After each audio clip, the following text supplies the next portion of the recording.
Ya, baik, Shalom. Kita baru ketemu minggu lalu.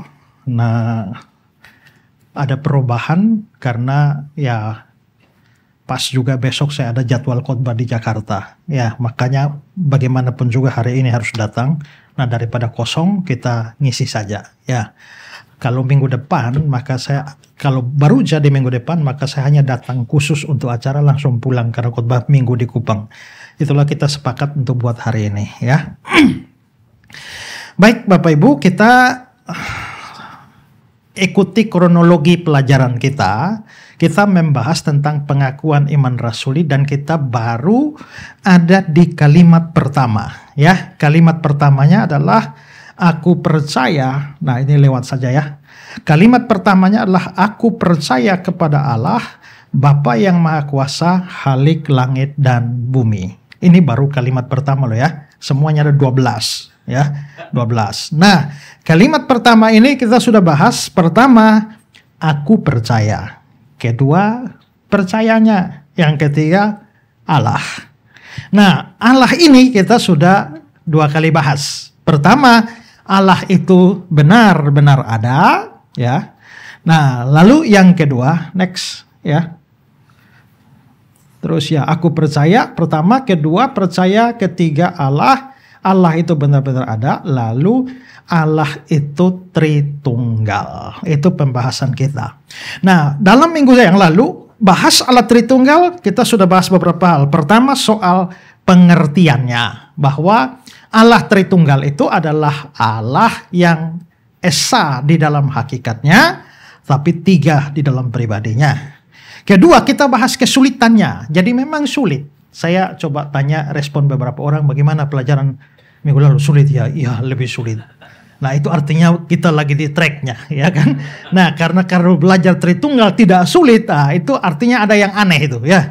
Ada yang aneh. Jadi kita memang sadar itu sulit. Yang ketiga, sikap yang benar. Karena Allah itu sulit untuk dipahami, maka sikapnya adalah bahwa kita menghargai kesulitan, menghargai Allah karena memang dia sulit. Dan yang kedua, kita harus punya sikap iman. Jadi iman mendahului pengertian. Lalu berikut dasarnya, kita sudah lihat dasar-dasar Alkitab, bagaimana kita bisa tahu mengapa kita percaya doktrin Tritunggal, lalu sampai pada perumusannya. Nah, sekarang saya mau membahas tentang yang bukan Tritunggal, atau paham Tritunggal yang salah. Mengapa ini penting? Karena walaupun kita sudah belajar dan banyak orang, kalau saudara lihat di medsos, di YouTube, TikTok, banyak orang mengatakan bahwa mereka percaya Tritunggal juga. Tapi ternyata paham mereka tentang Tritunggal itu cacat. Itu tidak mewakili semua kebenaran di dalam Alkitab. Dan itu sebenarnya ada banyak, ya. Ada banyak. Ya, kalau saya catat itu bisa kira-kira kalau mau detail semua itu bisa 10 itu ya. Nah, tapi beberapa saya abaikan. Misalnya Benny Hinn. Pak Benny Hinn tuh bilang begini, saudara-saudara, Allah itu Tritunggal, Bapa, Anak, Roh Kudus. Jadi Bapa itu Tritunggal, Anak itu Tritunggal, Roh Kudus itu Tritunggal. Jadi mereka ada 9. Nah itu salah satunya yang aneh gitu ya. Nah, tapi sebenarnya itu tidak terlalu populer. Mungkin hanya Benny Hinn sendiri saja yang memahami begitu. Tetapi ada banyak pandangan, ada beberapa pandangan yang jauh lebih populer dan kita perlu pelajari itu. Itu bukan Tritunggal yang Alkitabiah, atau itu Tritunggal yang salah. Nah, saya mau bahas beberapa saja. Yang salah, ini salah ya. Pertama, Tritunggal itu kita ingat ya, Tritunggal itu bukan 3 bagian Allah yang jika digabung baru jadi satu Allah. Ya, ini dalam bahasa teologisnya sering disebut sebagai partialisme. Nah, untuk menjelaskan ini, saudara kalau lihat buku ini buku tua. Saya baca buku ini pertama kali pada waktu saya masuk sekolah teologi tingkat 1 tahun 1995. Dialog masalah ketuhanan Yesus, di mana dalam buku ini ada cerita tentang seorang Kristen yang namanya Antonius Widuri. Dia berani sekali menantang debat seorang ustadz. yang namanya itu Kiai Haji Bahaudin Mudar, ya, menantang, dan tantangan ini harganya mahal. Kalau sampai Antonius menang, maka Pak Kiai ini harus siap jadi Kristen dan dibaptis. Tapi kalau Antonius kalah, maka dia siap untuk masuk Islam. Nah, lalu masuklah mereka debat selama berhari-hari, dan cerita debat itu dilaksanakan 9 hari, dan pada hari yang ke-9 akhirnya Antonius mengaku dia kalah. Sehingga akhirnya Antonius sesuai janjinya, kalau dia kalah maka dia akan masuk Islam. Sehingga akhirnya hari itu Antonius mengaku kalah dan mengucapkan 2 kalimat syahadat, asyhadu alla ilaha illallah, dan seterusnya. Ini adalah foto di mana Antonius Widuri itu dia resmi masuk Islam karena kalah debat. Nah, sebenarnya mengapa sampai dia kalah? Pada waktu berdebat itu, Antonius itu mengatakan atau berusaha menjelaskan Tritunggal pakai sebuah ilustrasi. Ilustrasinya begini, saudara-saudara, Tritunggal itu seperti rokok. Nah, rokok itu ada 3 bagian, ada filternya, ada kertasnya, ada tembakonya, tapi rokoknya cuma 1. Ya, paham ya? Ada filternya, ada kertasnya, ada tembakonya, tapi rokoknya cuma 1. Pada waktu Antonius berkata seperti itu, Pak Kiai bilang, siapa di sini ada rokok? Ada yang kasih rokok. Nah, lalu Pak Kiai ambil rokok itu, dia pisahkan antara filternya, lalu kertasnya, lalu tembakonya. Lalu dia ambil filternya, saudara-saudara, ini rokok atau bukan? Filter sendiri rokok atau bukan?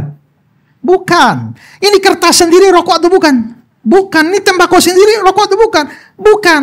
Kapan bergabung baru menjadi 1 rokok. Tapi masing-masing berdiri sendiri, maka itu bukan rokok. Nah, katakanlah filter itu adalah Allah, kertas itu adalah anak, tembakau itu adalah Roh Kudus. Maka sekarang Bapak sendiri Allah atau bukan? Bukan. Sesuai ilustrasi itu logisnya bukan. Iya kan? Anak sendiri Allah atau bukan? Bukan. Roh Kudus sendiri Allah atau bukan? Bukan. Jadi kapan mereka jadi satu Allah? Kalau bergabung, ya kan? Maka itu pemikiran semacam itu mungkin nampak seperti gambar ini, bahwa Bapa, Anak, Roh Kudus itu sebenarnya adalah, jadi sebenarnya ini 1 Allah di 1 bulatan. Jadi Bapa itu berapa Allah? 1/3. Ya loh? Anak itu 1/3. Roh Kudus itu 1/3. Jadi kapan jadi 1 Allah? Ya kalau join. Tapi kalau berdiri sendiri-sendiri, maka bukan Allah. Nah, maka begitu dikasih tanggapan seperti itu, lalu Antonius kaget. Iya juga ya. Wah, kalau begitu ternyata Tritunggal ini sekian lama salah dong. Akhirnya Antonius mutlak tinggalkan Kristen dan masuk Islam. Sebenarnya bukan Tritunggal yang salah, tapi dia yang salah memahami Tritunggal. Lalu akhirnya taruhannya terlalu mahal. Taruhannya terlalu mahal sehingga akhirnya dia menyangkali imannya bukan karena Tritunggalnya salah, tapi salahnya sendiri. Nah, sekarang saya ingin berikan tanggapan. Sebenarnya, jadi dengan kata lain itu menganggap bahwa Bapa, Anak, Roh Kudus itu adalah 3 bagian dari 1 Allah. Itu pandangannya dan itu salah. Sekarang tanggapan yang pertama, pandangan ini salah karena bertentangan dengan kesaksian Alkitab tentang keilahian penuh dari masing-masing pribadi. Maksudnya begini, Bapa sendiri tanpa Anak, tanpa Roh Kudus itu Allah penuh, full.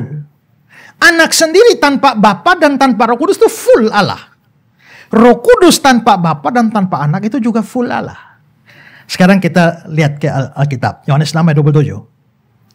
Ini, sebab dialah, ini kan anak, yang disahkan Bapa, Allah dengan meterainya. Di situ ada dua pribadi yang disebut dia, yaitu anak, yang disahkan oleh Bapa. Berarti di situ anak dibedakan dari Bapa. Tapi Bapa, Allah. Artinya Bapa sendiri yang dibedakan dari anak itu full Allah. Tidak perlu yang lain juga, dia sudah full Allah. Saudara ngerti ya? Oke. Dan sepanjang di Alkitab, kalau Bapa disebut Allah, itu memang dalam pengertian mutlak dan penuh. Sekarang kita lihat Yohanes 1. Pada mulanya firman itu kan anak ya, atau Yesus ya. Firman itu bersama dengan Allah Bapa, dan firman itu adalah Allah. Firman di sini itu dibedakan dari Allah Bapa, tapi tetap dikatakan bahwa dia itu Allah. Full. Tidak ada kesan setengah Allah atau sepertiga Allah.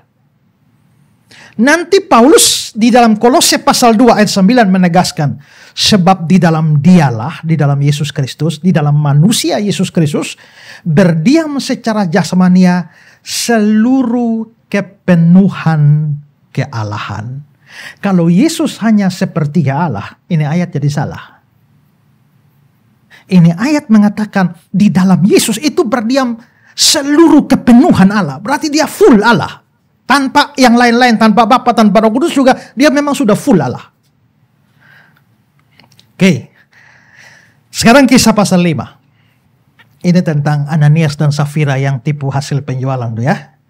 Lalu Petrus berkata, Ananias, mengapa hatimu dikuasai iblis sehingga engkau mendustai Roh Kudus? Jadi yang didustai apa?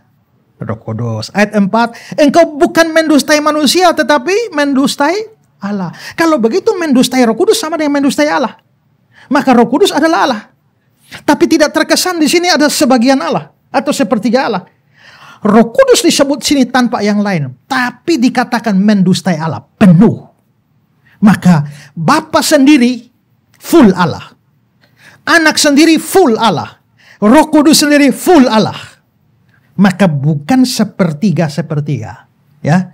Maka John Calvin bilang begini, 3 yang dibicarakan masing-masing adalah Allah sepenuhnya, tapi tidak ada lebih dari satu Allah.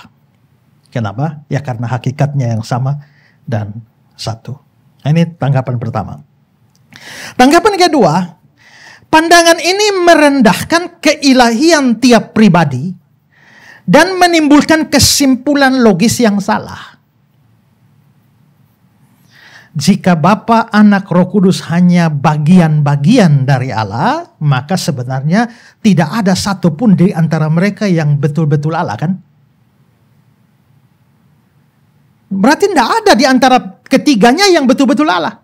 Dan itu sebenarnya merendahkan masing-masing pribadi itu. Hanya memberikan nilai kealahan sepertiga pada masing-masing. Dan itu berarti Bapa tanpa Anak dan tanpa Roh Kudus tidak sempurna. Anak tanpa Bapa tanpa Roh Kudus tidak sempurna. Roh Kudus tanpa Bapa tanpa Anak tidak sempurna. Ya. Nah, maka Allah yang sejati hanyalah penggabungan ketiga bagian dari masing-masing yang bukan Allah yang sempurna. Nah, maka di sini saudara, ini menjadi sesuatu kesalahan yang fatal. Nah, ingat pelajaran minggu lalu, Tritunggal yang sejati, yang asli, tidak bisa diilustrasikan. Karena Allah itu tidak seperti apa-apa dan tidak seperti siapa-siapa.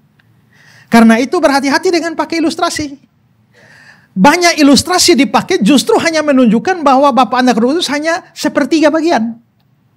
Contoh, ada yang bilang begini, Tritunggal itu seperti matahari, ada sinarnya, ada panasnya, ada heliumnya, tapi mataharinya cuma satu. Pernah lihat ilustrasi begitu? Masalahnya, ya, sinar tanpa panas, tanpa helium, bukan matahari. Panas tanpa sinar, tanpa helium, bukan matahari. Helium tanpa sinar, tanpa panas, bukan matahari. Maka ilustrasi ini salah. Ada yang bilang Tritunggal itu seperti pohon. Ada Daunnya, ada batangnya, ada akarnya. Tapi pohonnya cuma satu. Salah juga. Kenapa? Karena daun tanpa batang, tanpa akar, bukan pohon. Itu namanya sayur.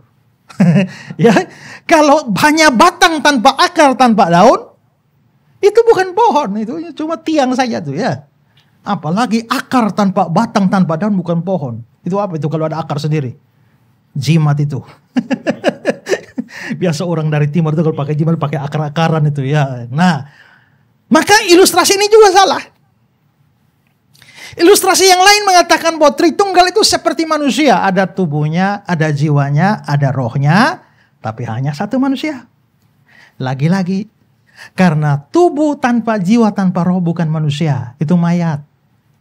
Ya, jiwa tanpa tubuh, tanpa roh. Atau roh tanpa tubuh, tanpa jiwa. Itu namanya arwah gentayangan. Lagi pula, benarkah manusia itu terdiri dari tubuh, jiwa, dan roh? Belum tentu juga. Karena ada dua pandangan.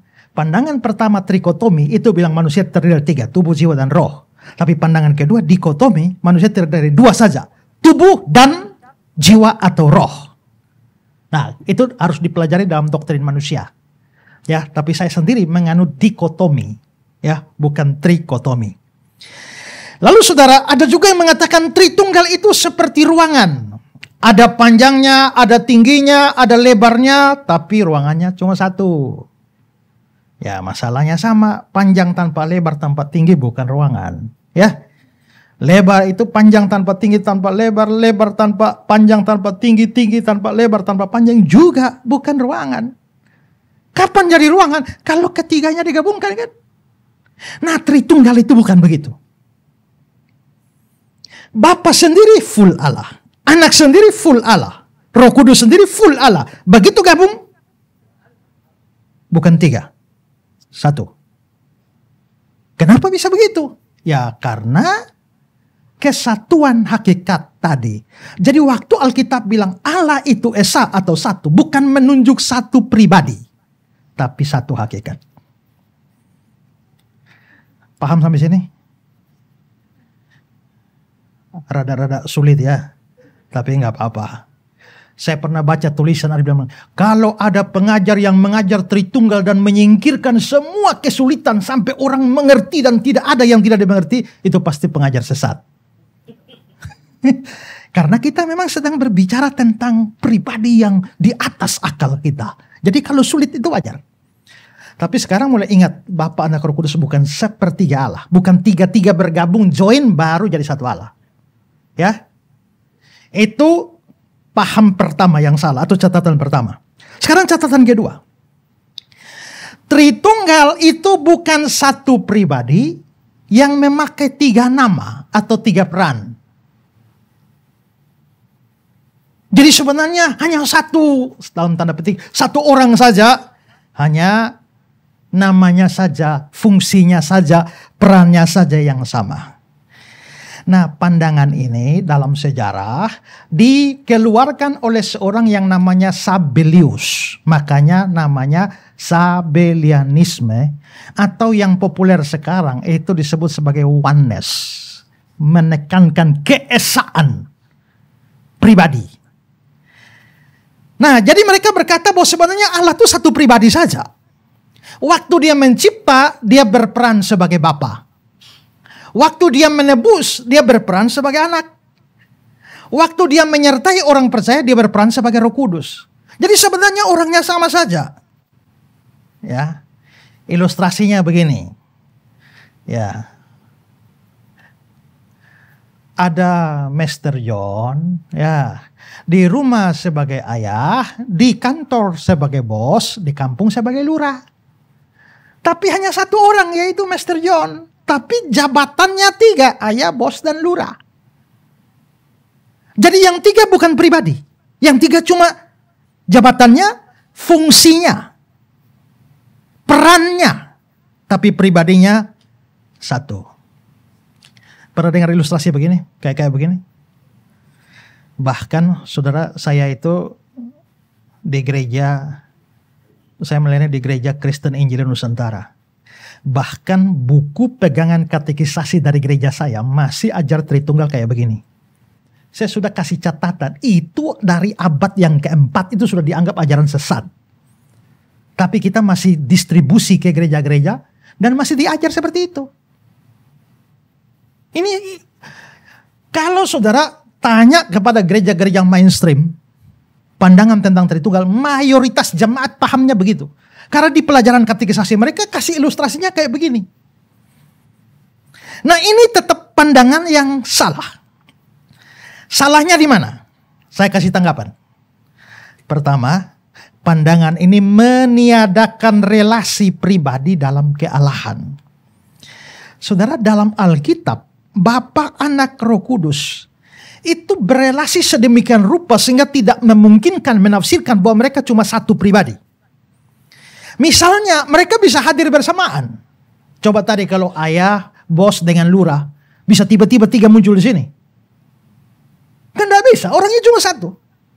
Tapi ternyata Tritunggal bisa. Matius 3, 16-17. Sesudah dibaptis, Yesus segera keluar dari air. Berarti anak ini. Ya, langit terbuka dan dia melihat Roh Allah. Nah, ini Roh Kudus ini. Lalu terdengarlah suara dari surga. Inilah anakku, berarti suara Bapa. Berarti waktu Yesus dibaptis, tiga-tiganya muncul bersamaan. Ya, Yesus keluar dari air, Roh Kudus turun ke atasnya, Bapa kasih suara, inilah anak. Berarti tiga-tiganya hadir beneran bersamaan. Dan itu tidak bisa terjadi dalam ilustrasi tadi ayah, bos, sama lurah. Ya. Selain itu, di dalam banyak bagian Alkitab kita bisa melihat ada dua pribadi, yaitu pribadi Bapa dan Anak yang dibedakan, disebut bersama, tapi berbeda. Jadi, yang satu bukan yang lain. Kita ambil contoh di Daniel 7 ya, ayat 13. Ini Daniel lihat, penglihatan ya. Tampak datang dengan awan-awan dari langit seorang seperti anak manusia. Siapa anak manusia itu? Itu pasti Yesus. Makanya di Perjanjian Baru kan Yesus banyak omong anak manusia. Anak manusia tidak punya tempat meletakkan kepalanya.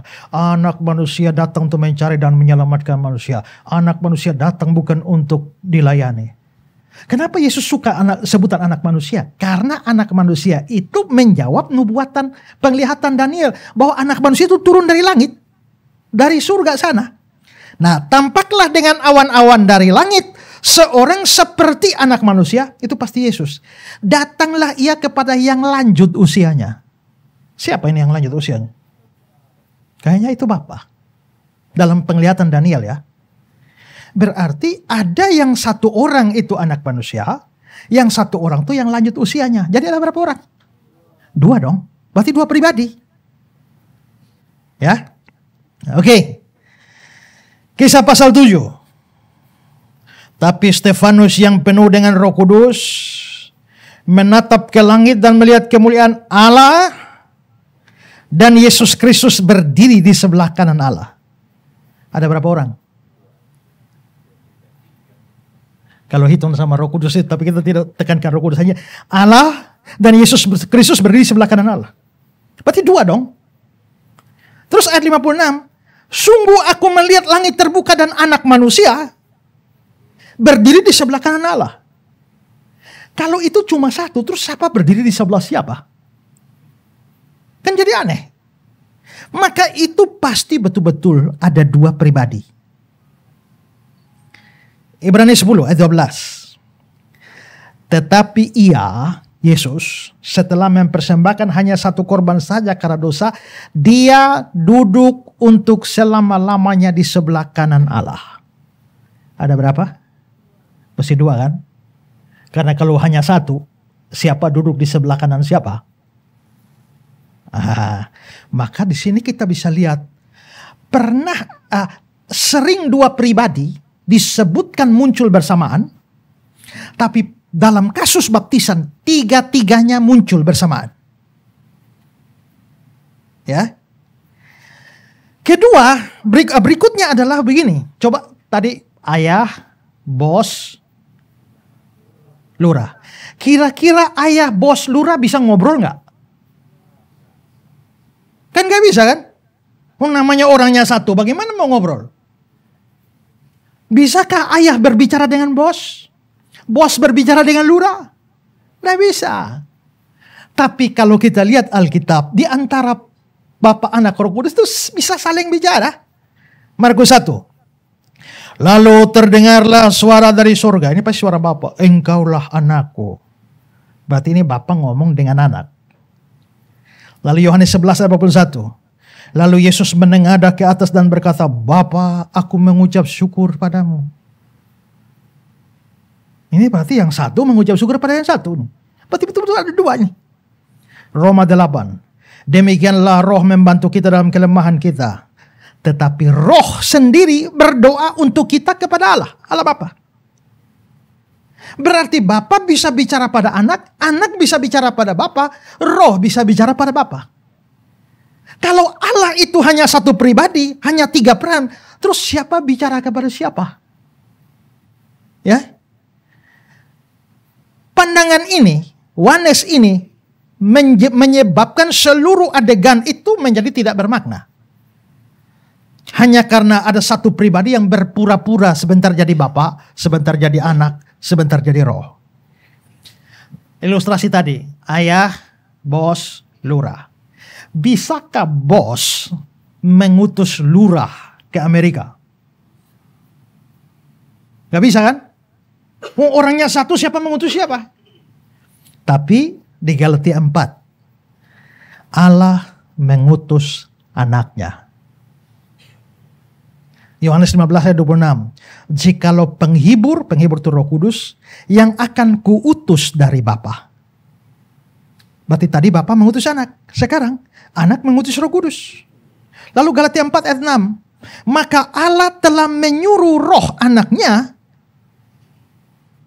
Mengutus. Maka bisa ketemu bersama. Bisa saling bicara. Dan bisa saling mengutus. Ini menunjukkan bahwa betul-betul 3 pribadi. Bukan satu pribadi dengan 3 jabatan. 3 peran, 3 fungsi. Itu tanggapan pertama. Tanggapan kedua. Pandangan oneness ini tidak sejalan dengan kesaksian Yesus sendiri. Karena Yesus berulang kali menjelaskan perbedaan dirinya dengan Sang Bapa. Itu sangat berbeda. Saya kasih contoh. Yohanes 6 ayat 38. Yesus bilang ya, sebab aku telah turun dari surga bukan untuk melakukan kehendakku, tapi melakukan kehendak Dia. Berarti ada yang disebut ku, ada yang disebut Dia. Maka ku bukan Dia, Dia bukan ku. Itu 2 pribadi berbeda. Yohanes 8 ayat 16. Jikalau aku menghakimi, maka penghakimanku itu benar. Ya. Sebab aku tidak seorang diri, tapi aku bersama dengan Dia. Yesus menyebut dirinya aku, tapi Dia menyebut Bapa dengan kata ganti orang ketiga, Dia. Maka itu betul-betul Yesus membedakan bahwa Dia bukan Bapa, Bapa bukan Dia. Ya. Tanggapan ketiga. Pandangan ini merusak makna keselamatan. Karena dalam rencana keselamatan, Bapa merencanakan keselamatan, Anak melaksanakan keselamatan itu melalui penebusan di kayu salib, lalu Roh Kudus menerapkan karya penebusan di dalam orang percaya.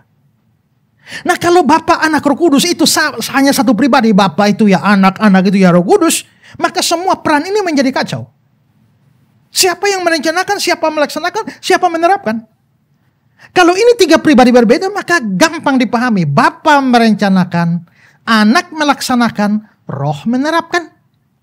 Tapi kalau Bapa itu ya anak, anak itu ya roh, roh itu ya Bapa, lalu ngapain lah? Pakai membedakan, merencanakan, melaksanakan, dan menerapkan.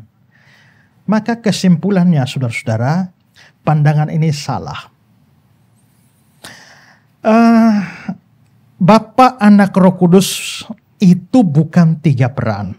Di sini saya kasih satu catatan, hati-hati dengan ilustrasi kayak begini. Tritunggal itu seperti H2O.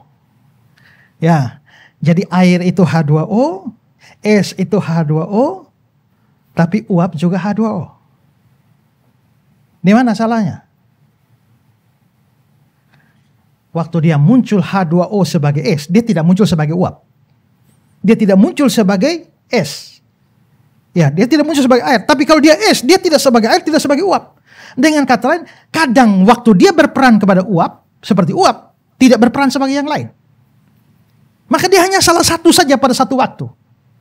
Sementara Bapa, Anak, Roh Kudus tidak begitu. Jadi pandangan klasik atau ortodoks itu kira-kira diwakili oleh gambar seperti ini sebenarnya. Bapa, Anak, Roh Kudus. Bapa bukan anak, anak bukan roh, roh bukan Bapa. Tapi Bapa adalah Allah, anak adalah Allah, roh adalah Allah. Ya. Apakah ini terlalu teoritis? Tidak. Ini harus kita pahami karena ada banyak orang Kristen tidak paham ini lalu doanya salah. Doanya bagaimana? Bapa, aku bersyukur karena Engkau telah mati bagiku. Salah, karena Bapa tidak pernah mati bagimu. Roh Kudus tidak pernah mati bagimu. Yang mati bagimu pribadi kedua, anak. Terima kasih karena Kau sudah curahkan darahmu ya Bapa. Salah lagi, ya. Karena Bapa tidak punya darah, Roh Kudus tidak punya darah, hanya anak yang punya darah karena jadi manusia. Ya. Termasuk kalau tidak paham ini, nanti salahnya waktu praise and worship. Karena praise and worship itu lagunya enak, tapi kadang-kadang kata-katanya salah. Karena diciptakan oleh ahli musik, tapi tidak mengerti doktrin Tritunggal. Tidak mengerti kristologi. Itu bahaya. Karena lagu itu juga pengajaran kan. Lagu itu pengajaran, makanya di Mazmur ada nyanyian pengajaran. Jadi kalau lagunya salah, itu sama dengan mengajar jemaat yang lagi nyanyi itu mengajar salah.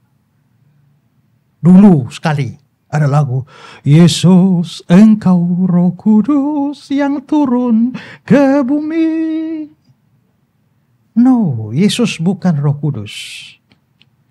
Nanti setelah diprotes baru lagunya diubah. Yesus Engkau Rajaku yang turun ke bumi. Itu setelah diprotes dulu.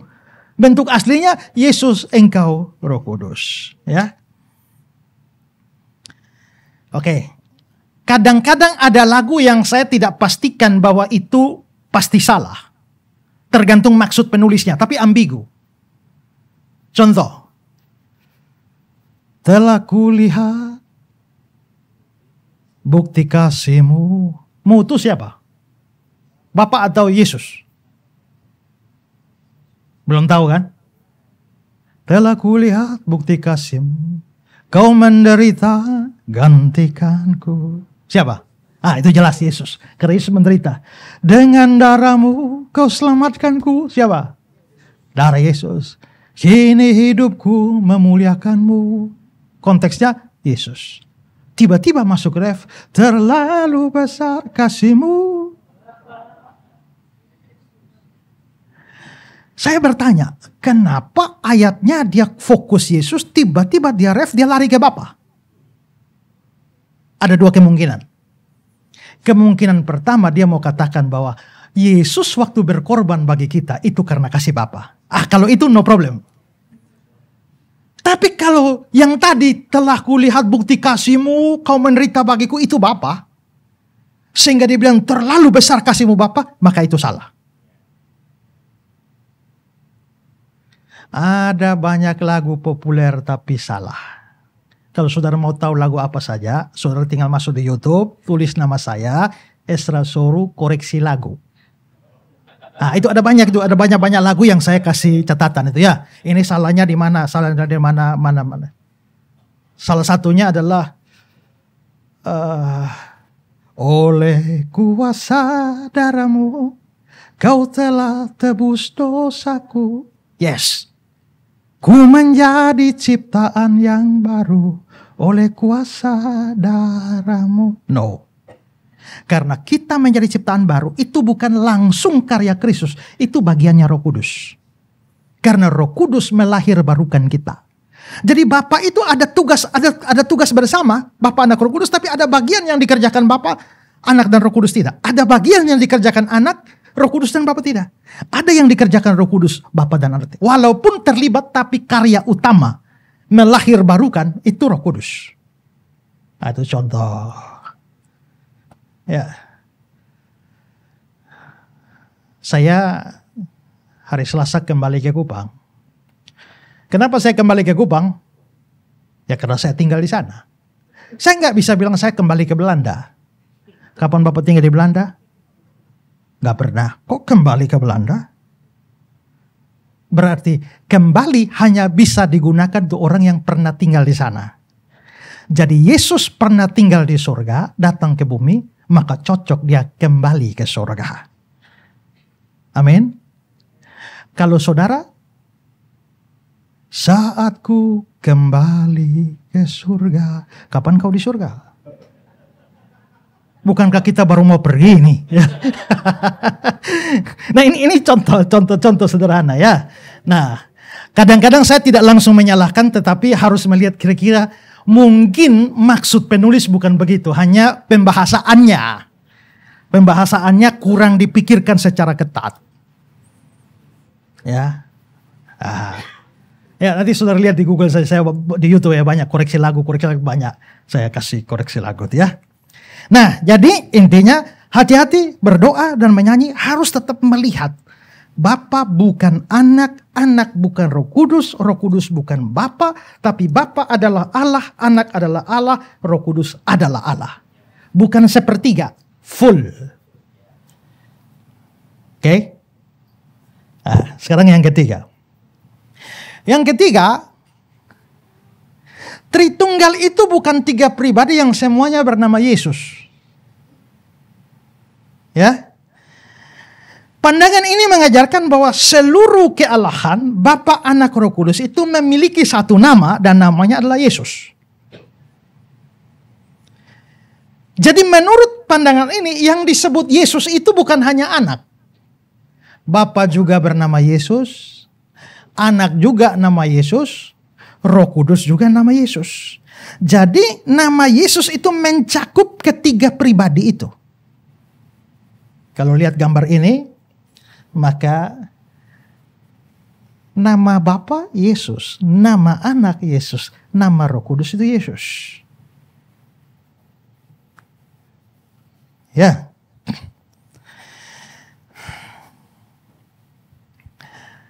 Pak Suhento Liau dari gereja GBIA, Gereja Baptis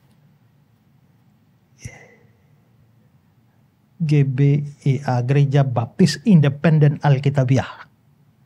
Nah, dia pernah menulis di Facebook, lalu saya kutip. Sekarang lihat pandangan Pak Suhento. Dia bilang begini, kepada orang-orang yang mau bergabung sebagai murid, diminta untuk membuat pengakuan imannya di hadapan jemaat, dan menyerahkan dirinya untuk ditenggelamkan ke dalam air. Berarti baptisan nih kan. Ditenggelamkan ke dalam air, berarti dibaptis, dalam nama Allah Bapa, Putra, dan Roh Kudus, yaitu Yesus. Sebagai gambaran bahwa dia telah mati dan dikuburkan. Baptis dalam nama Bapa, Putra, Roh Kudus, yaitu Yesus. Di bagian lain dia juga menulis, kenapa kok begitu? Karena dia bilang, karena nama Bapa adalah Yesus, nama Anak juga Yesus, nama Roh Kudus itu juga Yesus. Maka itu, yaitu Yesus. Pernah dengar doa berkat?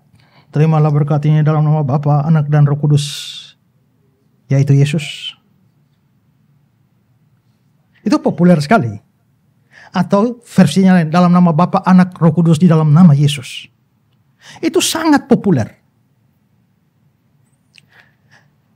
Artinya tanpa sadar, sebenarnya sadar atau tidak, mereka sedang memahami bahwa ya Bapa, Anak, Roh Kudus itu Yesus. Tiga-tiganya nama Yesus. Nah ini salah. Ya.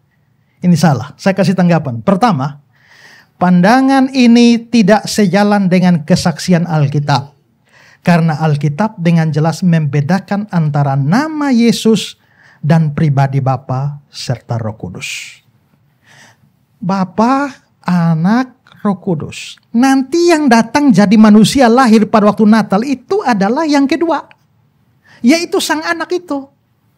Sang Anak jadi manusia karena dia datang tujuannya menyelamatkan. Maka waktu dia jadi manusia dia dikasih nama Yesus. Matius 1 ayat 21.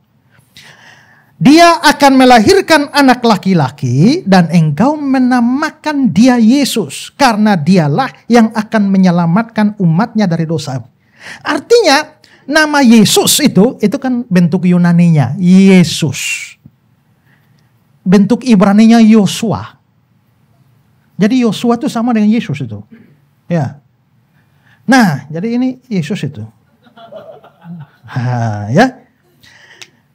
Kenapa dia dikasih nama Yesus? Karena nama Yesus itu punya akar dari Yosua, Yesua, Yehosua, yang artinya Yahweh menyelamatkan.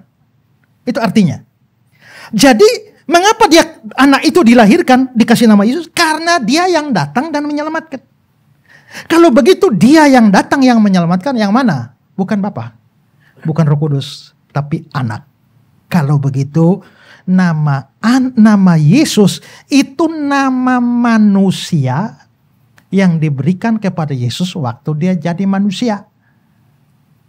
Nama Yesus itu bukan nama surgawi sana, bukan. Karena nama Yesus itu nama umum.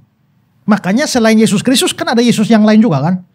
Ada Yesus Justus, ada Yesus Barabas, ya. Nah, dan nama Yesus selalu dihubungkan di dalam Alkitab hanya dengan pribadi kedua, yaitu Sang Anak. Tidak dikenakan pada Sang Bapa atau Roh Kudus. Contoh, 1 Yohanes 5. Akan tetapi kita tahu Anak Allah telah datang. Ini Anak Allah ya. Lalu di dalam Anaknya Yesus Kristus. Berarti Yesus Kristus ini dihubungkan dengan Sang Anak. Markus 1 ayat 1. Yesus Kristus Anak Allah. Kisah 9 ayat 20. Yesus adalah Anak Allah. Ya, 2 Korintus 1 ayat 19. Yesus Kristus Anak Allah. Jadi Yesus Kristus itu hanya berkenaan dengan Anak. Tidak pernah dikaitkan dengan Bapa dan Roh Kudus. Kedua, nah ini agak lucu ini. Kedua, karena kalau Bapa dan Roh Kudus juga dianggap bernama Yesus, lalu kira-kira bagaimana kita baca ayat-ayat berikut? Ini saya pakai waktu saya tanggapi Henry Tandianta, Risuli Lubis. Karena dua orang itu menganggap Yesus itu Bapa, Bapa itu Yesus. Nah saya bilang kalau memang begitu, bagaimana kita baca begini ayat ini? Misalnya Matius 11 ya. Karena Bapa juga Yesus, Anak juga Yesus, Roh Kudus juga Yesus.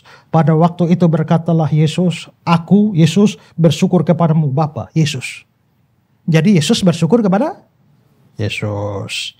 1 Korintus 1 ayat 3. Kasih karunia dan damai sejahtera dari Allah Bapa kita, yaitu dari Yesus dan dari Tuhan Yesus Kristus.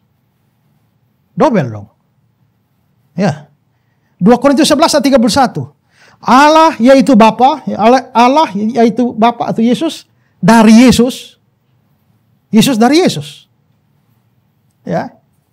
Kisah 10 ayat 38, yaitu tentang Yesus dari Nazaret, bagaimana Yesus mengurapi Yesus dengan Yesus. Lukas 4 ayat 1. Yesus yang penuh dengan Yesus kembali dari sungai Yordan lalu dibawa oleh Yesus ke padang gurun. Jadi saudara lihat, kalau Bapa itu Yesus, Roh Kudus itu Yesus, Anak juga Yesus, maka ayat-ayat itu jadi kacau semua. Ya. Jadi jelas ini pandangan yang salah, pandangan yang keliru.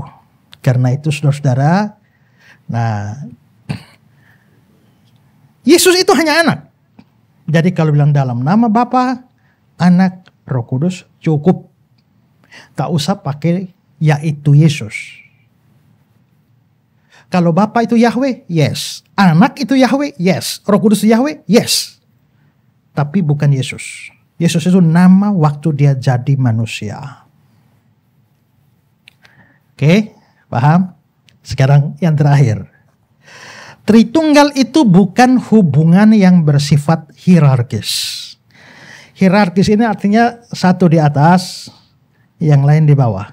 Satu lebih tinggi, yang lain lebih rendah. Karena ada anggapan begitu. Ada anggapan bahwa biasanya Bapa itu lebih top, Anak itu nomor 2, Roh Kudus paling bawah. Nah, sekarang coba lihat pandangan dari Bapak kita yang satu ini. Ini saya ngutip langsung lihat dari bukunya ya, bukan ngarang-ngarang ya. Kita harus berani menyatakan bahwa ada hierarki dalam lembaga ilahi tersebut tanpa ragu-ragu. Tentu saja sebagai konsekuensinya ada yang akan dikesankan seolah-olah Theos Deuteros, Allah derajat kedua dalam lembaga Allah. Jadi beliau menganggap Allah itu ada derajat-derajatnya, ada Allah derajat kedua. Apakah salah kalau mengakui bahwa Tuhan Yesus memang tidak lebih besar dari Bapa? Tentu saja tidak salah. Sebab memang pada dasarnya Bapa adalah pemilik segala kuasa, kemuliaan dan kerajaan. Kemuliaan yang ada pada diri Allah Anak Tuhan Yesus adalah kemuliaan dari Bapa, bukan dari diri sendiri. Dengan demikian Alkitab jelas menunjukkan bahwa Tuhan Yesus tidak lebih besar dari Allah Bapa. Karena kemuliaan Yesus itu Bapa yang kasih. Terus kutipan kedua. Banyak ayat Alkitab yang menyatakan bahwa Allah Anak Tuhan Yesus adalah utusan Bapa. Tuhan Yesus sendiri yang menyatakan hal ini dan tulisan rasul-rasul Tuhan. Ayat-ayat itu jelas sekali mengatakan bahwa Yesus adalah utusan Bapa. Dengan demikian tidak dapat dibantah bahwa Bapa lebih besar atau berkedudukan lebih tinggi dari Tuhan Yesus. Hal ini bukan bermaksud hendak merendahkan derajat Tuhan Yesus, tapi menempatkan Tuhan Yesus secara proporsional pula. Ya, nanti kalau saudara dapat materi ini tertulis, nanti mungkin Ibu Lucy yang siapkan materinya, sertakan itu link yang saya berikan di situ. Saya kasih link YouTube dari Pak Erastus, saudara bisa dengar sendiri pengajarannya ya. Di link yang saya berikan itu akhirnya dia membedakan bahwa ada Allah level atas dan ada Allah level bawah. Yang dia sebut dalam bahasa major God and minor God. Allah mayor dan Allah minor. Nah itu membuat ajarannya menjadi sama persis dengan saksi Yehova. Karena saksi Yehova percaya Allah senior dan Allah junior. Bapa Allah senior, Yesus Allah junior. Nah kalau Allah senior, Allah junior, ini Allah mayor, Allah minor. Ya sama lah. Ya. Oke, sekarang saya akan tanggapi. Pertama, ajaran ini menyangkali kesetaraan hakikat dalam kealahan. Hakikat hierarkis itu menempatkan Bapa seolah-olah lebih besar daripada Anak dan Roh Kudus. Padahal ketiganya punya hakikat yang sama. Yohanes 10:30, Aku dan Bapa adalah satu. Nah ini ayat ini kadang-kadang dipakai oleh Yohanes. Nah itu aku dan Bapa itu satu toh? Iya memang, satu apa? Kalau satu pribadi kenapa dibilang aku dan Bapa? Kan dua itu. Jadi pasti satunya bukan satu pribadi, tapi satu hakikat. Dan aku dan Bapa itu adalah satu, tidak mengindikasikan dia lebih rendah. Tapi ada yang lebih kuat. Yohanes 5:18. Orang-orang Yahudi lebih berusaha lagi untuk membunuh Yesus. Kenapa? Karena dia mengatakan bahwa Allah adalah Bapaknya sendiri. Dan dengan demikian menyamakan dirinya dengan Allah. Kata menyamakan itu bahasa Yunaninya ison. Ison ini itu adalah bentuk akusatif dari isos. Dan isos itu artinya sebanding, setara, sederajat. Makanya terjemahan King James itu bunyinya begini. Making himself equal with God. Membuat dirinya setara dengan Allah.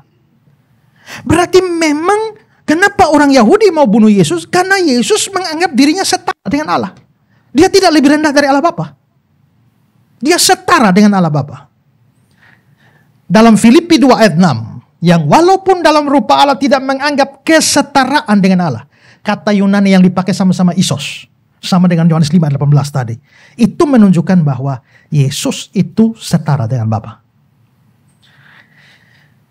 Kisah 5 yang tadi. Next.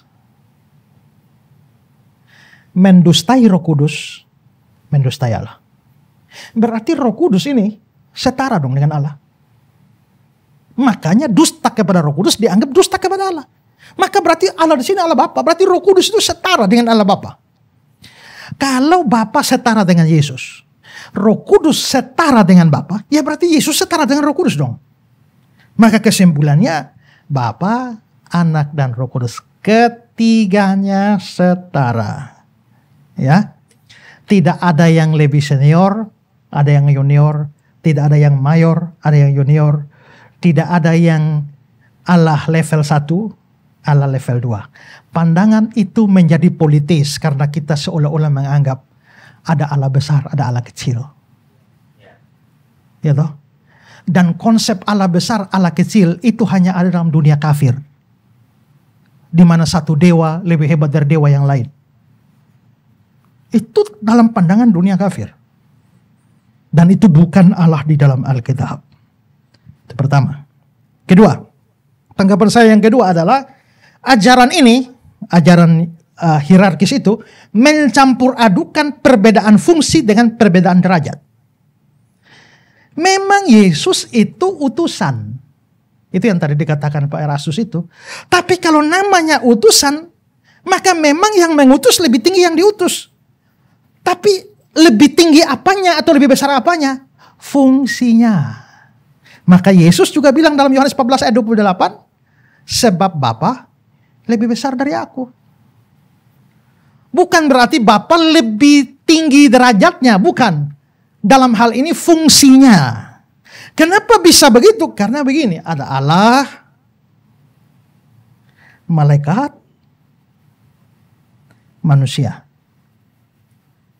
Karena ada Allah di sini, malaikat di sini, manusia di sini. Waktu Allahnya menjadi manusia, berarti dia menjadi lebih rendah dari malaikat kan?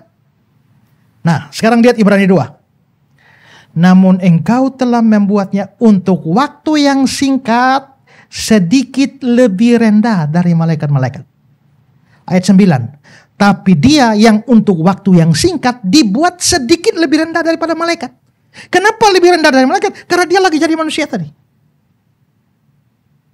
Maka jangankan dengan Allah Bapa, dengan malaikat pun dia lebih rendah. Dalam hal fungsi, bukan dalam hal hakikat. Itu yang saya contohkan minggu lalu. Suami istri yang jadi kepala rumah tangga siapa? Suami. Apakah itu berarti suami derajat kemanusiaannya lebih tinggi dari istri? Tidak. Derajatnya sama-sama manusia. Levelnya sama. Tapi fungsinya suami lebih tinggi. Itu yang ditetapkan Tuhan. Pak Prabowo sama saya, fungsinya lebih tinggi dia, lebih besar dia. Karena dia presiden. Saya cuma rakyat jelata walaupun bajunya mirip. Ya kan? Nah, tapi kalau dalam hal derajat, Prabowo manusia, saya juga manusia. Kemanusiaan Prabowo tidak lebih besar dari saya. Kemanusiaan saya tidak lebih rendah dari Prabowo. Berarti dalam hal derajat, hakikat, setara. Dalam hal fungsi, dia di atas. Yesus dan Bapa dalam hal hakikat atau derajat sama. Dalam hal fungsi karena dia utusan, dia merendahkan diri. Karena itu kalau bilang, berarti ada Allah level 2, itu namanya tidak membedakan fungsi dan derajat. Fungsi dan hakikat. Nah, dan itu salahnya Bapak kita itu. Dan silakannya terlalu banyak ribuan orang ikut dia. Kita kasih peringatan, tapi dia caci maki. Ya sudah. Siapa mau sesat, sesatlah. Ya. Ketiga. Ada kalanya pemikiran tentang adanya hierarki dalam pribadi Tritunggal didasarkan pada urut-urutan penyebutan nama-nama Tritunggal. Karena kadang-kadang kan kita udah, Bapa, Anak, Roh Kudus, Bapa, Anak, Roh Kudus. Seolah-olah Bapa nomor 1, Anak nomor 2, Roh Kudus nomor 3. Lihat doa baptisan. Matius 28. Bapa, Anak, Roh Kudus. Bapa nomor 1, Anak nomor 2, Roh Kudus nomor 3. Apakah itu berarti Bapa lebih besar? Tidak. Ini hanya kronologi penyebutan. Karena penyebutan tidak selamanya Bapa duluan. Di sini Bapa nomor 1, Anak nomor 2, Roh Kudus nomor 3. Sekarang doa berkat. Kasih karunia Tuhan Yesus Kristus, kasih Allah Bapa, Roh Kudus. Berarti Tuhan Yesus naik nomor 1 ya. Bapa turun nomor 2 ya. Roh Kudus nomor 3 ya. Pak, kok Roh Kudus Bapa sama Yesus bisa bergantian, tapi Roh Kudus ini kok kayaknya di bawah terus. Efesus pasal 4. 1 Roh, 1 Tuhan Yesus, 1 Allah Bapa. Roh Kudusnya naik. Ya, Yesusnya nomor 2, Allah Bapa turun nomor 3. 1 Petrus 1 ayat 2. Allah Bapa, Roh nomor 2, Yesus Kristus nomor 3. Nah sekarang kalau begitu mau bilang siapa lebih besar dari siapa? Nah, hanya konteksnya dan urutan penyebutan. Karena itu Awetoser menyimpulkan, di dalam Tritunggal ini tidak ada yang lebih dahulu atau lebih kemudian. Tidak ada yang lebih besar atau lebih kecil. Tapi ketiga pribadi itu sama-sama kekal, bersama-sama dan setara. Ya. Nah, kalau begitu sekarang kita memahami dan waspadalah karena di luar juga ada banyak paham Tritunggal yang tidak benar. Tuhan memberkati kita. Amin.